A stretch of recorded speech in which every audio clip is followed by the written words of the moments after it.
Thank you. Good evening to everybody. Namaskar allargu.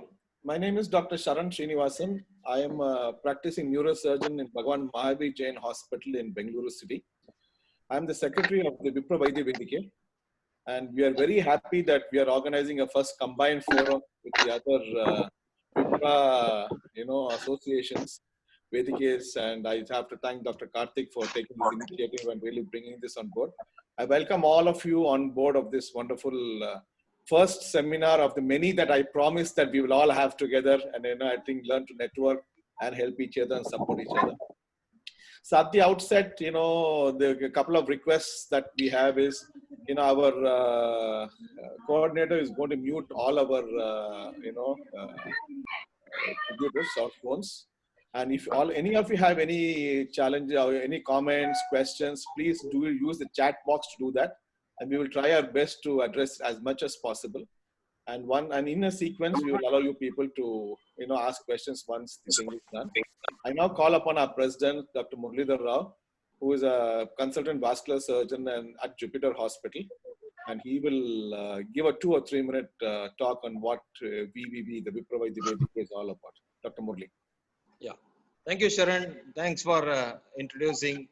And as he has said, I am Dr. Muralidhar, president of the Vipra Vaidya Vedike.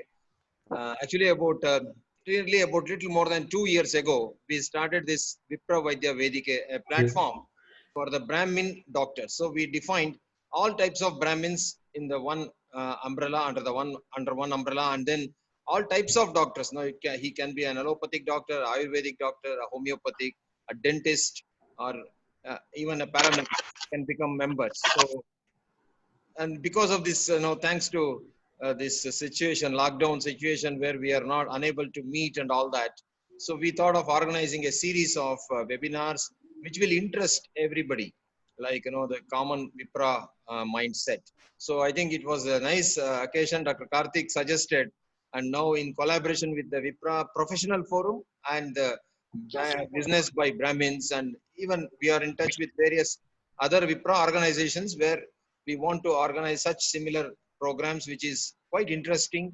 And now, thanks to again Dr. Karthik for bringing in Sri Venkatraman from Chennai for giving us a nice talk on Adi Shankaracharya and his leadership qualities. And as Vipra Vaidya Vedike, we have taken up programs like to help our Vipra friends whose children have difficulty in attending to schools, or paying fees, or getting them scholarships, or providing medical facilities to our community people.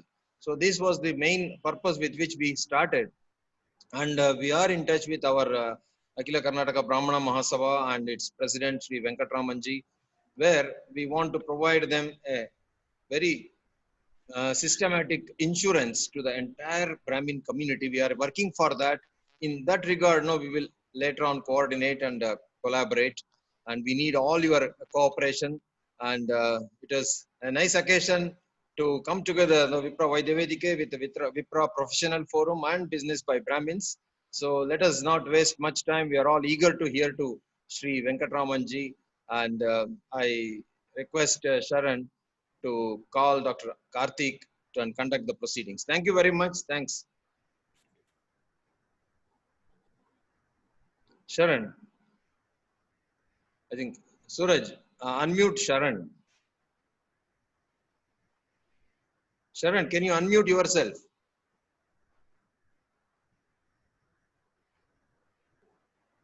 Okay. Sorry. Suraj. Yeah. Now it's done. Thank you. Thank you, Murli, for the crisp introduction of the Vipra Vaidya Vedike.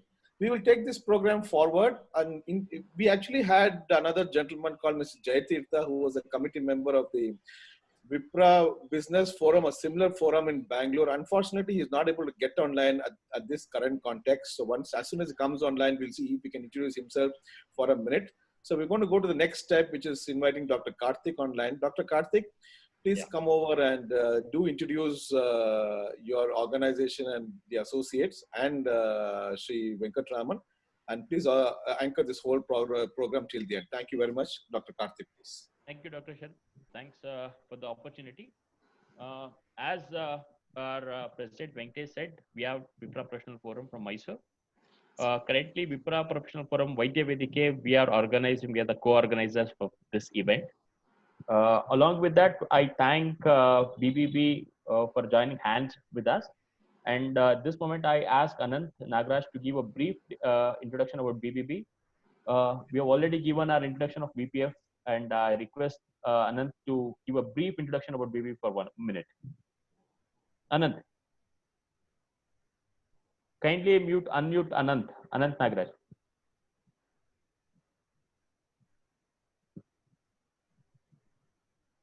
Yeah, my pranams to today's speaker, Mr. Venkatramanji, Venkatesh ji from BPF, Muralidhar ji from Vipra Vedike, and Karthik Pandit, who is instrumental in this program. Thank you so much for inviting us for this wonderful program. We are totally humbled and privileged to be part of this program. On behalf of the entire forum, I'd like to thank all of you. I can say BBB is a movement which we started in the year 2017 with a slogan, with a vision statement, Sanghe Shakti Kaliyuge, so that we wanted to integrate Brahmins. We all are so disintegrated.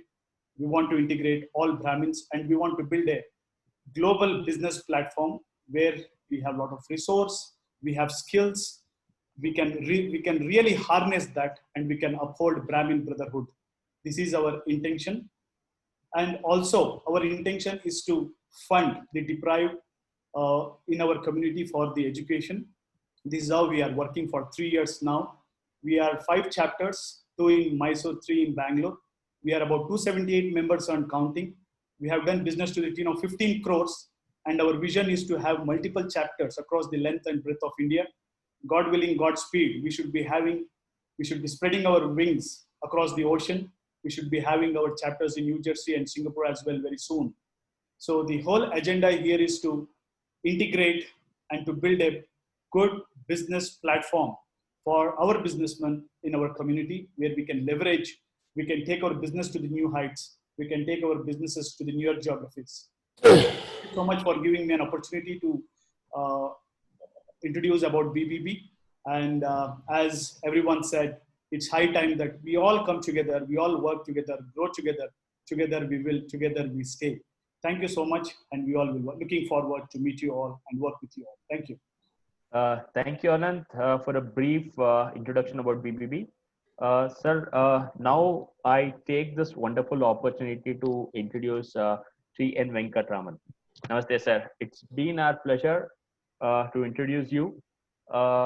N. Venkatraman, sir, is popularly known as NV, and one of the renowned senior Supreme Court counsel from Chennai. He has more than 30 years of experience. He is an authority in indirect taxation, direct taxation, international taxation, regulatory matters in telecom, gas, energy, electricity, and competition commission matters. He has appeared in more than 23 high courts, and he has appeared in all the 4 high courts of South India. He is one of the privileged lawyer. He has argued in full length in review petition in the Sabrimala case, one of very famous case, and he has recently argued a public interest litigation on child sex abuse. Filed a detailed document after considering the reports of UNESCO, UNICEF, and EU commissions. He has many credentials to go, which I'll share it with his permission. I'll share it for the group. Beyond that, he is the another part of it is he is one of the staunch devotee of the Sringeri Guru Parampara. And usually, like when we go of the profession, our spiritual path is usually neglected, but Sir has been bestowed with the best of both the spirituality and as well as the professionalism. He has established a Veda Patashalam in Melamangalam near Periyakulam, and has more than 40 students have passed out of it. And another 50-60 students will be there any part of the time, and they teach both Rigveda and Yajurveda. In his father's village, to propagate the Sri Vidya Upasana, they have started a temple for the Bala Tripura Sundari temple at Kodi Mangalam. And beyond that, Sir has been a rendered many talks on the greatness of the Sringeri Guru Parampara. And recently he concluded the talk on the Panchadashi, one of the greatest work of the Vidyaranya, the 12th Jagadguru, and the Karnataka Simhasana Pratishtapanacharya, whom we call Karnataka Simhasana of the Vidyaranya, has been rendered by sir. I'll not take much of his time, sir. It's a privilege to have you, and as you can see, it's a professional forum, and I seek you and I request you to conduct the program, sir. Thank you, sir.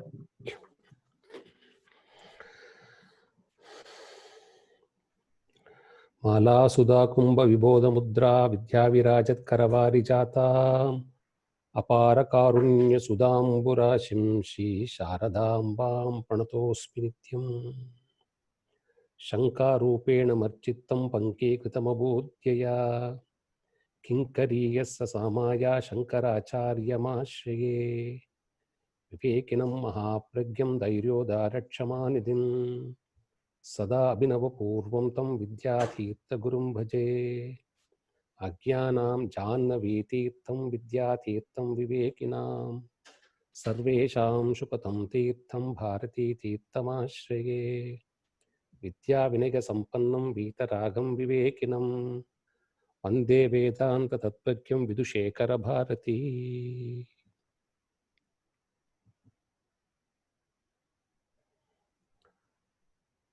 Offer all my words and what I'm going to speak at the lotus feet of Mahasannidhanam and Sannidhanam. Sharan, Murli, Anant and Karthik, and Vidya, Vaidya, VPF and the Triple B and its members and my dear friends. I consider this as a very privileged moment to speak to all of you, people from different walks of life who have succeeded a lot in material life and are looking at how to harness resources to uplift the Brahmin community and bring them to a good shape and order. A very noble objective.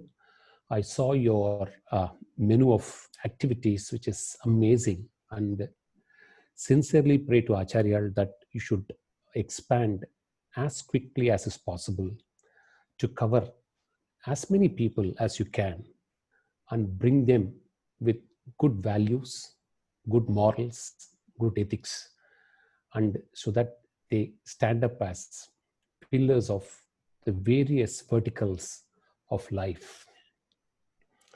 And having worked with young Pathashala students for more than 13-14 years, the idea of bringing many people under insurance is a very, very noble thought. There are so many who are denied medical treatment. And being doctors, if you can bring as many people under the umbrella and extend them both education and medical facility, then the lowest strata of the community is bound to grow up well in life. It's a well thought process, and we wish and we pray Acharya's Paripurna Anugraham to each one of you in taking up this cause. The level 5 leadership qualities of Adi Shankara. This topic flashed into our minds when we read some time back a beautiful article by Dr. Ravi Gaur and his student, doctoral student, Bhavesh Kinkinwala from the Gujarat University. They had referred to a lot of literature and technical support and various articles, including the Anugraha Bhashanam of Mahasannidhanam. Having that as a basis, we have tried to shape it in our own way and style to make it more adaptable to the listeners of today. What makes somebody a good leader? More so in a social organization, more so in a committed corporate setup where obligations are predefined. What strikes to us as good leadership quality is, first of all, a combination of someone being unassuming, selfless, and extremely confident. Somebody who has a combination of all these three virtues, which is clearly opposite to the normal virtues we find amongst present leaders in various setup, being extremely selfish, being extremely egoistic, and being extremely possessive and arrogant. So we have two contrasting styles of leadership in life. Adi Shankara represented the former school of thought. Please see his entire journey in Madhavya Shankar Digvijayam. Have you ever seen even a stray occasion where he has made a statement out of his ego? Has he ever remained selfish or self-centered to do something of his own choice? And had he ever lost his cool or confidence in his entire journey of 32 years? So this forms the first preliminary foundation of somebody being a good leader. Then take it further. Read the life of Adi Shankara. The twin objectives: unserving purpose for which he came. Unserving. Not once he decided to bend or bow or become brittle. Very simple. Why did Adi Shankara come to us as an avatara 1200 years back? Sanatana Dharma has all the richness of every religion. Somebody took the ahimsa part and made it into a religion. Somebody took the charitable aspect of it and made it into a religion. And somebody took the intellectual reasoning power of the religion of Sanatana Dharma and made it into a religion. But in the process, they shunned Vedas and they shunned gods and idol worship. So what happened over a period of time? Each one became their own commander of what is right and what is wrong. So ignoring Vedas, ignoring dharmas, you start propelling a point of view. At some stage, you will become so self-centered, arrogant, and egoistic, and what occurs to you right will become the norm for each one. This was the situation in the 8th century, which Adi Shankara tried to correct it. And that was the occasion and reason he was born in Kerala, at which point of time India or Bharata Desha had 72 different cults, one conflicting with the other. And his objective was to unify all the 72 into one. And did he achieve it? He did. He did. So the unserving purpose is the second quality of a leader. Now come to the third. It's not enough if you have a purpose. You must serve the purpose as your own duty. So, purpose coupled with duty, coupled with unassuming tendency, unselfish, and confidence, made Adi Shankara a powerful, towering leader. The opposite side, egoistic, self-centered, and arrogant, also becomes powerful leaders, which we are seeing day in and day out. So you have two sets of leaders who are powerful. But the difference between Adi Shankara and the rest, which we see today, is Adi Shankara was towering, powerful, yet benevolent. And he was compassionate. Whereas, if you become a powerful leader out of your own arrogance and ego, you tend to become authoritative and dictatorial at some point of time. See the entire life history of Adi Shankara. Cite one instance where he has been a dictator or he has been an authoritative enforcer of what he felt is right. So when these three combinations happen, you tend to become a good listener, you become patient, and you become tolerant. See the life history of Adi Shankara. Not once he failed to listen to the opponent's view. And he would always recommend the opponent to speak his view first, before seeking to correct him or mend him or align with him and bring him to his fold. So one who listens is basically patient and tolerant.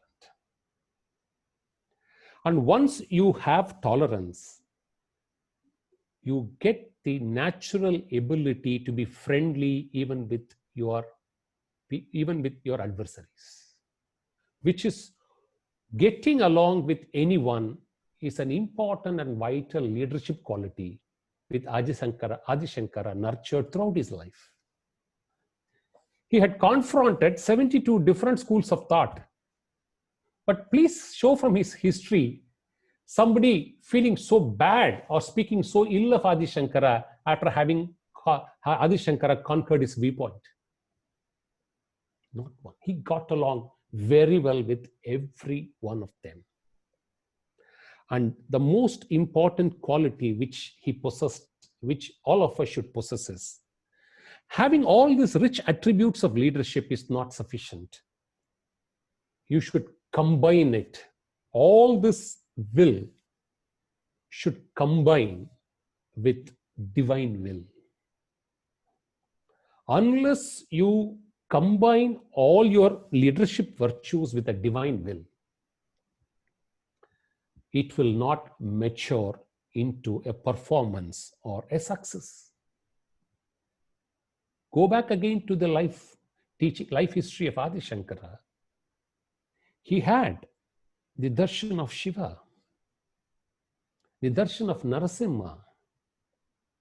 Vamadeva, who was the student of Dakshinamurti, came down to serve Adi Shankara. He had the opportunity to debate with Bhagavan Vyasa. He went to his guru Govinda Bhagavatpada. He had a chance to debate with his guru's guru Gaudapada on his Gaudapada Karika. So, plethora of deities, plethora of gurus came in his life. Agastya extended his life from 8 to 16. Bhagavan Vyasa extended his life from 16 to 32. When he completed all his bhashas, he said, my job is over. He said, no, it's half done. What you've written should be known. So go and propagate for 16 years. So all these attributes of a leader should combine with divine providence, divine will, and a mind to surrender. If a leader does this, if he is egoistic, he will become unassuming. If he is arrogant, he will become confident. If he is self-centered, he becomes unselfish. And then he becomes a listener. Then he becomes a tolerant person. He becomes a patient one, and he therefore gets along well with anyone. This is in sum substance the leadership qualities of Adi Shankara. We'll come to level 5 a little later. Basic qualities. We can keep, Adi Shankara is an encyclopedia. You can take out 20 different verticals out of him and speak. He was the first multifaceted Jivan Mukta in the 8th century. Now, all of us know leadership is not just individuals, it is finally a team. How did Adi Shankara pick his team? The 4 Prathana Sishyas of Adi Shankara. See their attributes and their qualities. The first one to join Adi Shankara was Padmapada or Sanantana. He joined him in the Ganges. One fine day, he is from Tamil Nadu, Kaveri. In fact, Vidyaranya Maharaj writes about in the Madhava Shankara Digvijayam what Padmapada says. He says, I hail from Kaveri, and one who drinks that water will become very, very devotional. All of you are very near to Kaveri. You should be proud to be near Kaveri. This is exactly what Vidyaranya Maharaj records. One who drinks the water of Kaveri is bound to become devotional in life. So he surrenders to Adi Shankara with a request to say, enough is enough in samsara. I want realization. So Padmapada is one who's tuned to the philosophy of Adi Shankara, namely self-realization through the Jnana Marga. And he went to him exactly to get only that and prayed for that guidance. And why did he become Padmapada? See his reverence to his guru. He was on the other side of Ganges. When Adi Shankara invited him to come, he started to put his foot on Ganges, thinking that when Guru can transcend us from this samsara and take us and migrate us into the path of self-realization, is it that difficult for a Guru to make me cross Ganges? So when he stepped into the waters, Mata Ganga started to place lotus flowers under his feet, and he ensured that he reaches the other bank. And he was therefore named as Padmapada. He was the first disciple. See the second Sishya, Sureshwara, a complete adversary at that point of time. When Adi Shankara said, it is jnana that gives you self-realization, Sureshwara said, it is karma that will take you to the end of the journey. So, two opposed, contrasting philosophies met each other. And you must know how Sureshwara is introduced by Madhava Shankara Digvijayam. Vidyaranya Maharaj writes, when Shankara went to his home to seek an audience, and then I want to debate with you, he was trying to find out his house. And you know how they guided him? People told him, you go there and you'll find a house where parrots speak about Vedas, parrots speak about karmas, parrots speak about dharmas. That's the house of Sureshwaracharya. A man of such an eminence, opposed to Shankara's ideal. So what did Adi Shankara do? Sat with him, debated with him, and ensured that he brought Sureshwara in line with his thought process to say, what you say is fair and right, but it is not the ultimate. The journey begins there. You have to travel through karmas. You have to perform your rituals. Karmas purify your mind, strengthen your mind, cleanses your mind, prepares you for the journey towards jnana. So it's not the be all or end all. And therefore, what he thought was an end destination is a beginning, and there is a long way to go beyond that. They could align it as one single streamlined wavelength. So an adversary was brought within his fold as a Sishya. Now come to the third disciple, Hastamalaka. Near Mukambika, in a village, he was a son to one by name Prabhakara. So Prabhakara one day took him before Adi Shankara and said, he is dumbfolded, he is lazy, he is an idiot, he doesn't know anything. Please help me, I can't have a son of this character. When Adi Shankara talked to him, who are you? The boy started to reveal that he's an emancipated soul and told him that I'm nothing but the Atma. So Adi Shankara told his father, Prabhakara, and said, please let him not be with you because you don't know his value. Let him come along with me. So Hastamalaka, the third Sishya, is a completely evolved, emancipated soul at that point of time before joining his guru. And the last one was Totaka, who joined him at Shringeri. And all of us know Totaka was extremely devoted to his guru.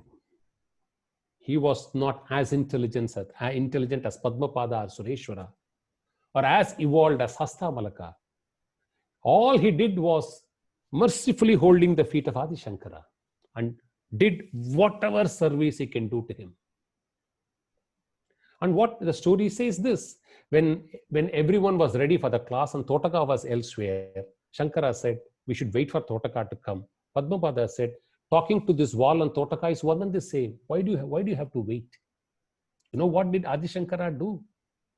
Just glanced at Totaka. 14 Vidyas emerged in his heart immediately, says Madhavya Shankara Dikvijiya. This is a very important aspect which all of you as professionals, as businessmen, as individuals should know.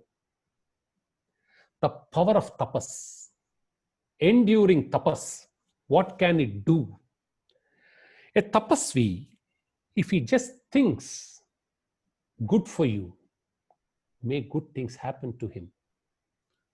Good things will start happening to you. That's the power of a tapasvi. He just glanced at Totaka. 14 Vidyas emerged out of him and he started singing the Totaka Ashtakam, the most difficult meter called the Totaka meter. So look at the team of Adi Shankara. One came with an idea to get emancipated. One is already emancipated. One was an adversary and one was only devoted to him. So if you want to have a team, you can't get a monotonous team. A monotonous team is no use. People having the same virtues and qualities don't make a good team. Your team should be a combination of varied skill sets, varied abilities. If somebody is very trustworthy, he may not be intelligent, doesn't matter. You also need trustworthy people to work for you. The most intelligent may not be trustworthy and sincere because he is guided more by his intelligence. Therefore, once you pick your team must have different skill sets, so that if you tried, what did Adi Shankara do? He harnessed all the four to reach the destination of winning 72 different unconventional thoughts and philosophies which was prevailing in India at that point of time. Used all of them. He did not leave one of them. And each one wrote different texts post their interaction with their leader. Each one contributed their might. Therefore, team building is something which each one of us should learn from Shankara Bhagavad Pada. How he built a team is very, very important. Now, you have a powerful leader who is compassionate. You have a very strong team with different skill sets. When they combine, will they not produce which will be at par or exceed the level 5 qualities of leadership? And see the history of Adi Shankara. Why do we say his leadership qualities are above level 5 leadership? Why do we say so? What do you mean by level 5? These are supposed to be the standards which we understand, all corporates, different sessions, different formats seek to portray these qualities as level 5 qualities. 1, a level 5 team doesn't take any personal credit for what it has achieved. See the beauty. See the reality in the world and see the requirement of a level 5 leadership. No claims made over the accomplishments that have been achieved. See what they say. Are you speaking about the leader and glorifying him or her? Or you speak about what has been accomplished and how did this accomplishment happen? What is your focus? If your focus is eulogizing your leader, then that's not level 5 leadership. It will not take you there. See the life history of Adi Shankara. When we talk of Adi Shankara, we remember his hymns. We remember his poetry. We remember his bhashyas. We remember his sutras, the commentary on the sutras. We remember ever so many things about him. We don't simply say Adi Shankara was our leader, mass leader, great leader. We don't say that. Whatever strikes is his achievements, his accomplishments. Leadership is visible, not leader. So this is one of the ingredients of a level 5 leadership. 2, once you don't talk about what you have accomplished, it is proved universally. Whatever you have accomplished as a leader along with your team will last longer, even if you as a leader move out of the scene. Have you not seen this? Hey, he created this system which is doing wonderfully. Yeah? Have you not heard that? So one who keeps tom-tomming, keeps a photographer around him, keeps a media around him, starts dishing out everything day in and day out, always tries to portray himself, can't stay beyond his own lifetime. You can always take a call. I'm fine. I want to hear everything good about me in my lifetime. I'm not bothered about it. After what's going to happen after. Fine. That's one way of leadership. But if you just don't want this limelight, keep performing as much as you can and move away from the scene. What you have performed and accomplished will continue to be debated and talked and praised by people. That's the quality of a level 5 leadership. The third quality they say is, this is something so live in the life and teachings of Adi Shankara. You will be instrumental in a great transformation. Level 5 leadership is all about transformation. And what is the transformation? Transformation from bad to good. Transformation from evil to good. And you would be a party to a transformation which will look so correct, picture perfect at that point of time. You will be part of a transformatory process which will be much needed, and you would have delivered it, and world will acknowledge it as absolutely appropriate at that point of time. This is exactly what Shankara did. It's a renaissance where, because at that point of time, why did the non-religionists started to shun Vedas? Because rituals dominated the scene. They started to terrorize and create fear with rituals. Adi Shankara said, that is only to purify your mind. Jnana alone leads you to salvation.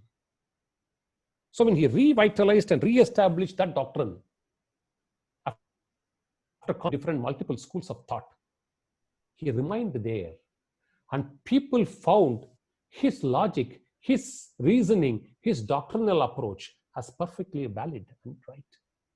So he was part of a big transformatory process. Level 5 is all about that.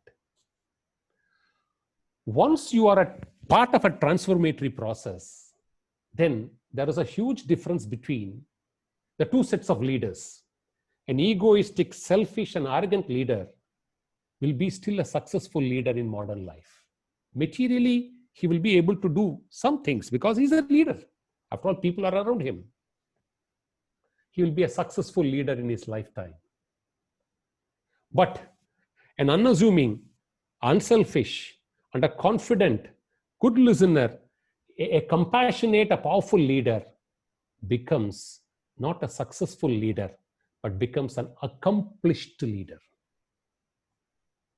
Accomplishment is a level 5 quality. He will stay in the pages of history as one who has accomplished. After 1200 years, Adi Shankara, we are talking about the qualities, rare qualities and divine qualities and the leadership abilities and qualities of Adi Shankara today, after 1250 years. Because he remains and will remain as an accomplished leader in the field of spirituality. The next quality of a level 5 leader is this transformation will also result in creating a good new generation of good set of leaders. A good leader will lead and ensure he creates a good leadership to lead in the future. Level 5 requires that. Not to ensure that nobody is around him. He remains the leader till he dies and ensure that there's a complete vacuum after him. Let people fight for their lives to come to leadership. That is not a level 5 leadership strategy. In your own lifetime, are you able to create somebody else as like you? See, why is Sringeri Parampara respected as a great Guru Parampara for 1200 years? What happened in the 8th century is happening in 21st century also. Each and every Guru is a tapasvi. Each and every Guru is in Brahmanishtai, is a jnani and a yogi. For 1250 years, this format has not changed. So it's like a relay race. The baton is passed, only the forms change. In fact, there's a very interesting episode. We can dish out thousands of such episodes. I'll just cite one for you, for your understanding. Somebody came before the 34th Acharya, Jagat Guru Srimad Chandrasekhara Bharati Mahaswamigal, and he inquired to him, "Oh, you are Subramaniam?" Then the devotee said, "Yes, I'm Subramaniam." Then he moved. Then the author who was doing some work, writings at that point of time, met him. He said, "Is your name Subramaniam?" He said, No, my name is not Subramaniam." "Are you coming from a place called Subramaniapuram?" "No, I'm not coming from Subramaniam." "Then why did you say Subramaniam?" And he said, "Yes." No, his Guru, 33rd Acharya, who hailed from Mysore, Jagat Guru Srimad Sachidananda Shiva Abhidava Narasimha Bharati Mahaswamigal, has initiated this devotee with the mantra Subramanya. And 34th Acharya is asking Subramaniam. And remember, if you go into the pages of history of Sringeri Mutt, 33rd Acharya and 34th Acharya did not meet each other. The 34th Acharya came to the Peetham only after the 33rd Acharya attained Videhamukti. They did not see each other. Therefore, it is a continuity of lineage. This transformatory process, which started in the 8th century, is sustained in the 21st century through the 36th Acharya, and the Obey Jagat Guru has already been initiated into the process in 2015. The baton is ready. She'll travel forever, for times to come, for ages to come, as long as you stick to the 4 principles of what Adi Shankara said: yoga, jnana, brahmanishtai, and tapas. And therefore, the last 2 very, very important. Level 5 is all about institutionalizing excellence. And leader having complete authority at a given point of time, but doesn't use it as a dictatorial process. Go to Acharya in the Darshanam. You will find him as the most compassionate. But because he is most compassionate, please attempt to take him for granted even for a second and see what the reaction is. Full authority, full compassion, but not dictatorial. And more importantly, whatever Bhagavad Padal wanted and established in 16 years, between 16th year and his 32nd year, sustains even after 1250 years, because he has institutionalized that excellence. And Sringeri Mutt, which is all very close to your hearts and very close to you geographically, is the first Mutt,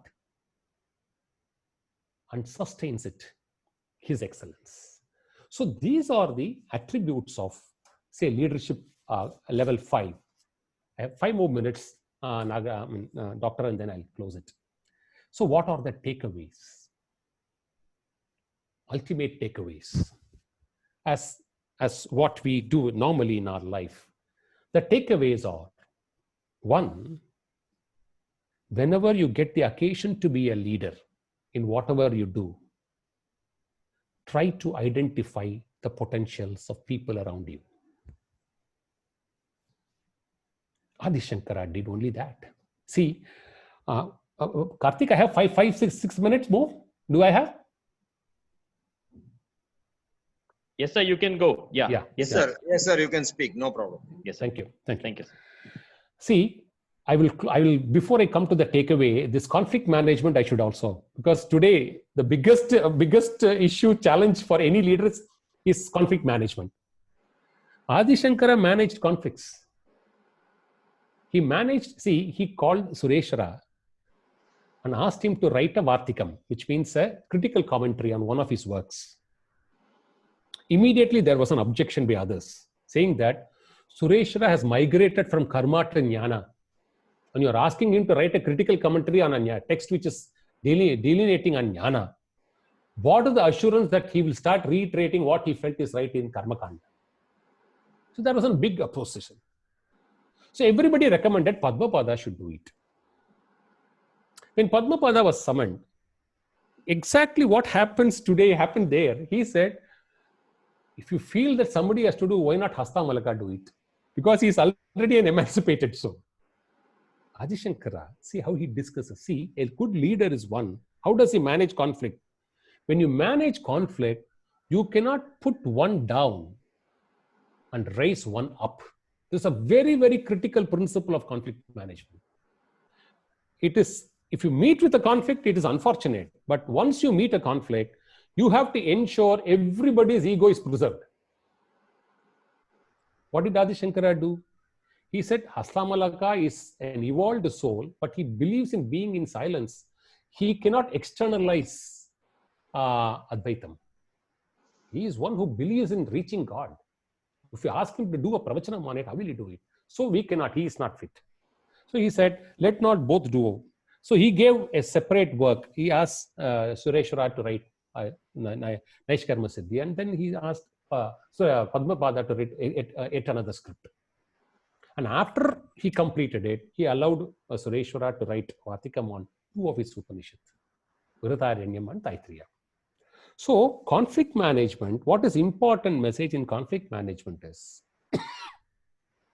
you should allow the conflict to die in such a way that everybody's identity is preserved. He did not enforce Sureshwara over Padmapada, or did not enforce Padmapada over Sureshwara. He said, let's avoid. Let's not do it now. Let's resolve it. Let's reserve it for a later date. So what are the takeaways? When you get a chance to be a leader, when you find a group of people, identify their potentials. That's one aspect which a leader has to do. Once you have identified your potentials, find out the assignment to which they will fit into. Find out the role for him or her. It's not enough you just identify and then put them lock, stock and barrel in different places. Find out the role which can be assigned to them.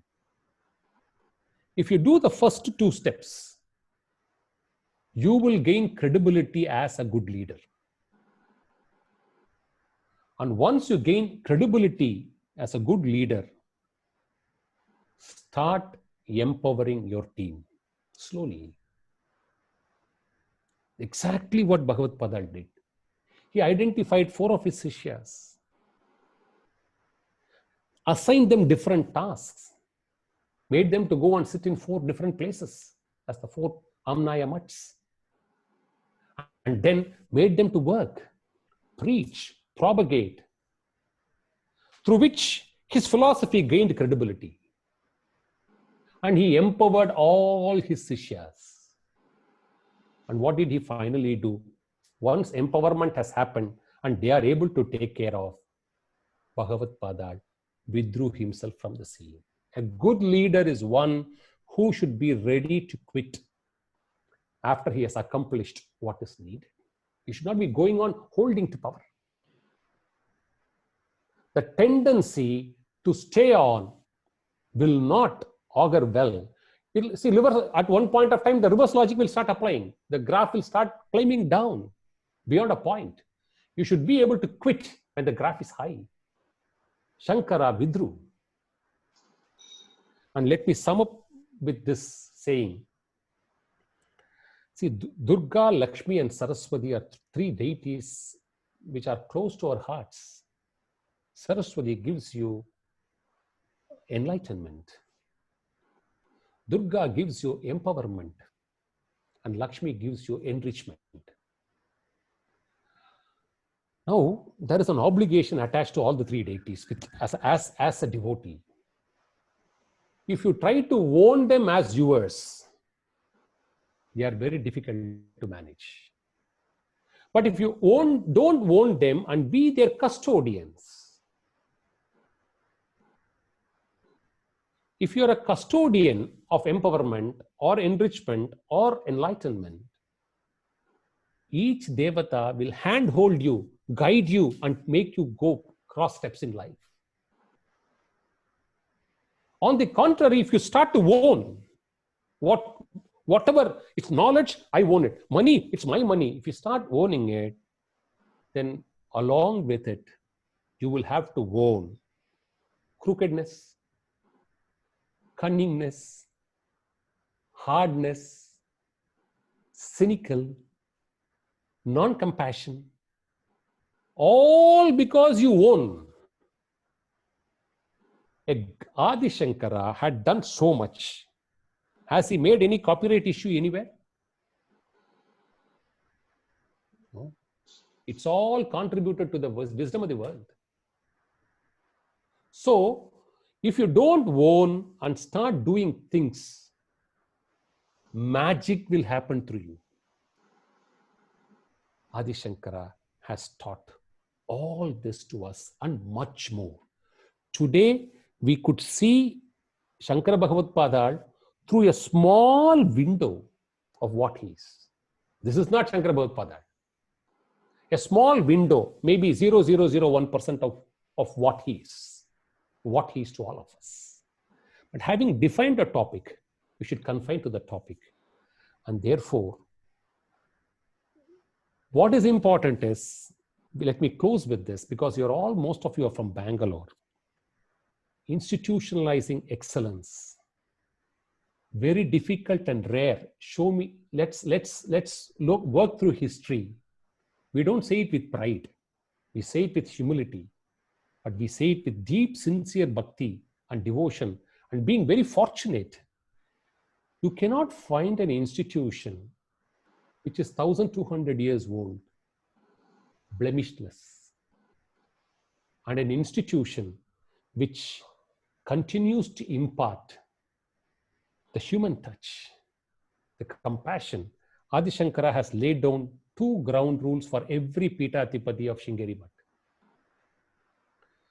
When people, a Sishya who is competent to reach a Jivan Mukta state should be elevated to the Jivan Mukta state. Every Acharya has that competence. Acharya said that in his speech in Bangalore in 2015.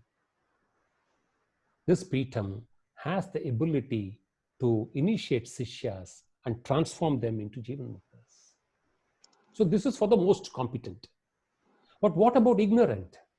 For every Sishya who is otherwise not so competent, Shankara Bhagavad Padal has said the Pitathipati should be an ocean of compassion. And the Pitam runs on these 2 wheels for the last 1,200 years.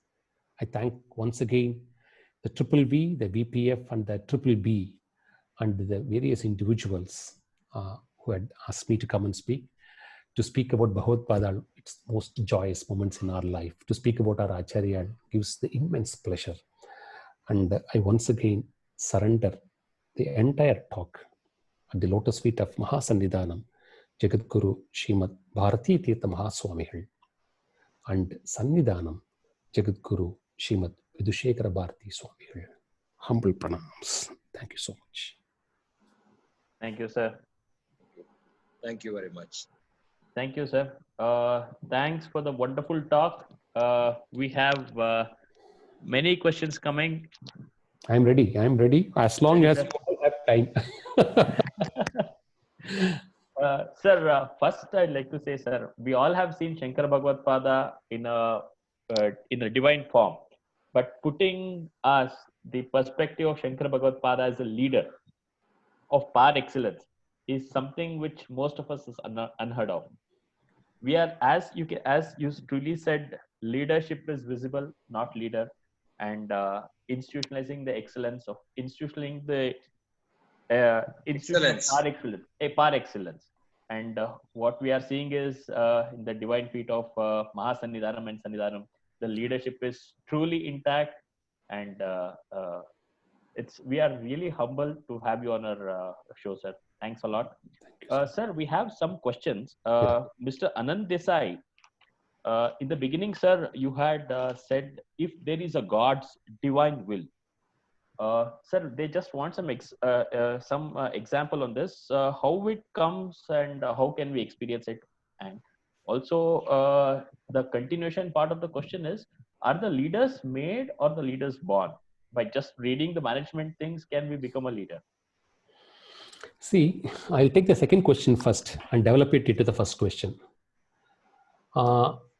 Each one has a different point of view. There is no one concrete answer, but somehow I'm always guided by the thought process that destiny drives you based on your karmas. This is now how you work yourself there. See, all of us are gifted with a free will for the present birth, and we inherit the past karmas based on which this present body, mind, and intellect is given to us. So there is a free will and there is a fate. So how you drive, in what combination you drive, essentially is your choice. So whether you are born as a leader or you use your free will to become a leader is your choice. So there is no one concrete answer to that. But coming to divine will, this is something where we can say this with some certainty. The more and more you suppress and you dissolve your ego, the more and more you will find in your daily routine divinity helping you beyond your expectations. You will have a time crisis to meet some time deadline. You will be simply stuck there. You will be in a prayer. You will simply say, I just don't know what to do. Some time extension will come your way. Don't ask how. See, all of us are connected to the universe. It's a Vedanta subject which I'll deal it on some other day when an occasion comes. But for the time being, how will you experience divinity? Till you feel you can control the situation, you can handle the situation, you are not going to experience divinity.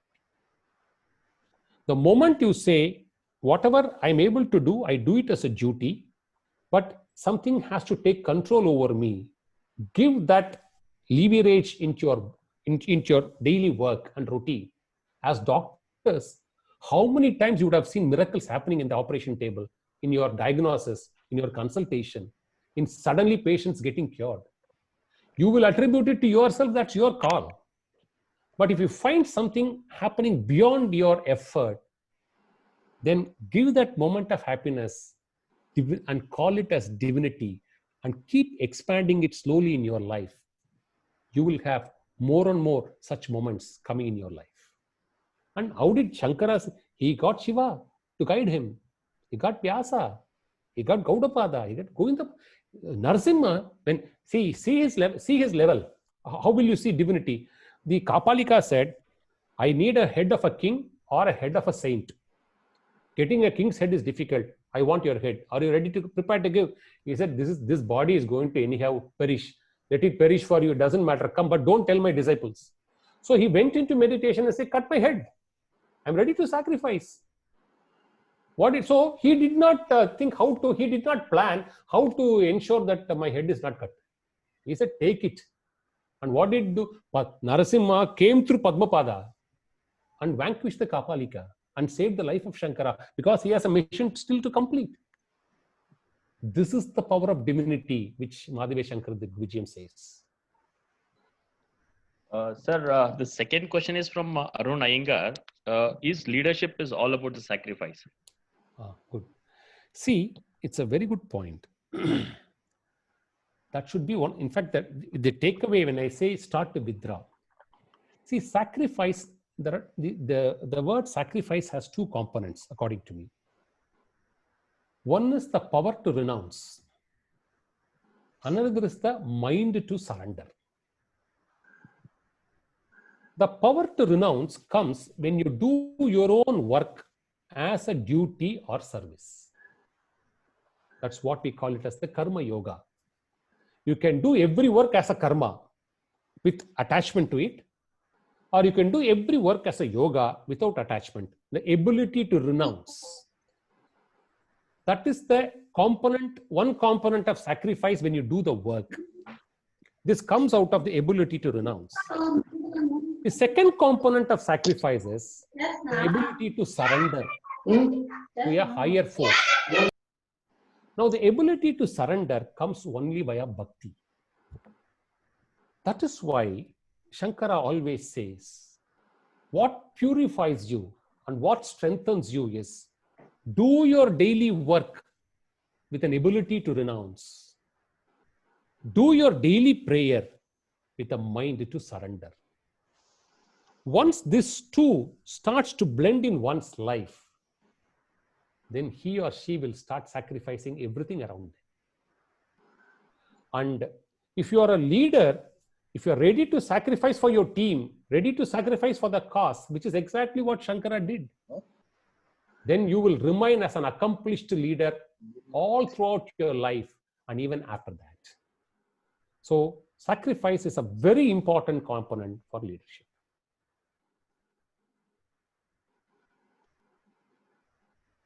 Sir, can you shed some more light on conflict management, sir? Because few of our viewers felt is postponing a part of the conflict management, or just keeping it in the back burner is the conflict management. Now, go ahead. If you want to say something, please say. Go ahead. Yes, sir. So we just want some more perspective on the conflict management, because it's the most important thing that I can say something about it. Witnessing personally, experiencing it personally in the hands of divine will of Acharya, and studying the life history of Adi Shankara. See, conflict management has several parts. From what I could see from the life history of Adi Shankara, he had a desire that one of the Sishyas should write a critical commentary. And now he finds opposition to that. So there is a conflict. He wants A to do. Rest of them say A is not the right person to do. So they are questioning the wisdom or decision of the leader. Now, if you still enforce A should do and put your foot strong, rest of them are going to be unhappy. If you yield, okay, let rest of them do and avoid A, then your wisdom is getting assaulted. So in that situation, first of all, you have to take a call. Let this not be done now. What is the other option you have? You can enforce. If you enforce, then you can become dictatorial. See, ultimately, in a team, a good, shrewd leader is one. Even if somebody is wrong, does not offend his ego, brings him or her around, and after a while, when he or she is calm, try to say that he or she is wrong. It's a very crucial step in conflict management, which is exactly what Adi Shankara did. And what did he do finally? He called Sureshwara after he has written the text on Naishkarma Siddhi. He said, you please write a Vartikam, both for Brihadaranyaka Upanishad and also on Taittiriya. He gave them that work. And Sureshwara cursed Padmapada. And that's why Padmapada's work of this Panchapadika was only left incomplete, for which Adi Shankara said, you will, for your prarabdha, you will be born as Vachaspati in the next birth, and you will write a text on all, you'll write a commentary on all my works and attain your happiness and salvation. And people will remember you for posterity. Vachaspati is still remembered today. So It is not a question of postponement or deferment. It's a question of handling the crisis without hurting anybody's ego. You should see it from that point of view, is what Adi Shankara has taught us. Yes, sir. Thank you, sir. Dr. Muralidhar has some questions for you, sir. Yeah, please.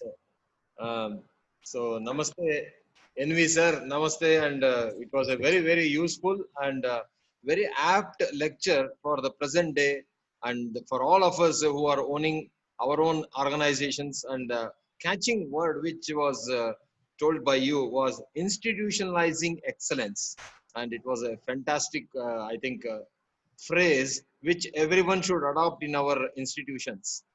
So that is one of the nice things. And I've been reading the messages, chat box messages, and everyone has appreciated your talk and your definite, the definitive, what you can say, the proposals by the Adi Shankara, and how level 5 leadership is very much required in our present day activities and to run institutions of our own. So I think we can emulate so much from Adi Shankaracharya, and I think all those points you have brought out very well. And I want to just thank one Mr. Subrat Kumar, who came from Bhubaneswar, who attended your lecture. Oh, thank you. Thank you, Subrat. Very nice. There were people from Madurai, and it was so nice, that your talk has been received all throughout, maybe country. And I really appreciate the presence of many of our Vipra Vaidya Vedike members. Dr. Gururaja Rao is here. He is one of our executive members. He's a professor in dentistry and has worked as principals at various colleges. So thank you very much, NV sir, for I think giving your excellent talk. One of us, we have thoroughly enjoyed your talk, which is very, very relevant. And I think if a few points at least we can adopt in our day-to-day activities in our institutions, I think that makes a huge difference in our conduct of whatever our profession. And I think Dr. S. Murali, I don't know whether he is there, he has asked whether Sureshwaracharya and Mandan Mishra are same or something. They are one and the same. Yeah, Mandan Mishra was his Purvashrama name. Yeah. They are one and the same. Sureshwara was the title given to him on his attainment of sannyasahood. And Satish Kadakwala asked, who am I? That was the question, everywhere we ask, who am I? Why I have come to this probably earth? It's it's an answer in Vedanta, but his question is well directed. You are not the body, you are not the mind, you are not the buddhi, you are not the intellect. And if you keep exploring, you will finally end up in realizing that Brahman, we are nothing but Brahman. Yes. The whole process of Advaita is non-dual self. Second doesn't exist, and whatever we think it is second is nothing but illusion. Yeah. Very nice, sir. Very nice. I hope we have come to the end of the session. Everyone cooperated very well. Thank you, everyone. I request Karthik Pandit to call Dr. Bhanu for giving the vote of thanks. Thank you, sir. Thank you for a wonderful talk. It was a truly eye-opener. I talk Dr. Bhanu Prakash to conclude with a vote of thanks. Dr. Bhanu, please. Thank you, Dr. Muralidhar and Dr. Karthik. Good evening, Vipras.